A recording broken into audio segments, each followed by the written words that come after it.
How goes it? I'm Most Maxwell, and this is What Did We Miss? This is the segment where I tell you the news stories WWAY did not, because it gives me great joy to point out other people's flaws.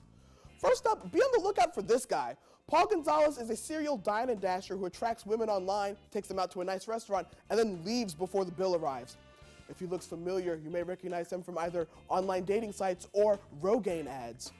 Paul Gonzales used the app Bumble under the alias Dave Gonzales. First up, brilliant subterfuge. I don't know how this guy ever got busted with a pseudonym that good.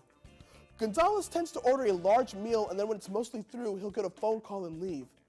A fake phone call? That's so basic.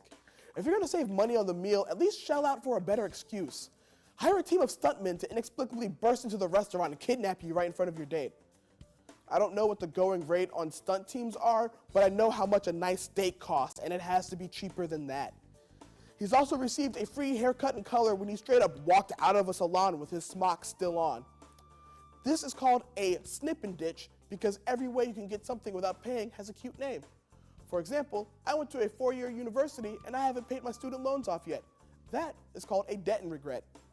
Dude, we get it. You like to not pay for things, but may I just say, for a guy whose whole thing is getting by on his looks,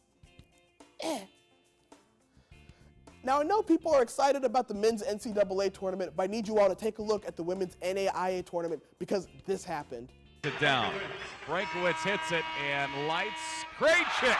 It went through twice. That's Molly Krajcik of Montana State Northern hitting a 3/4 court buzzer beater that goes in the hoop twice. Now, that only counted as 3 points and not 6 because the rule book isn't imaginative enough to specify what happens when a ball starts doing sight gags from Space Jam. The rules need to be updated. There's still nothing in the rule book that says a dog can't play basketball.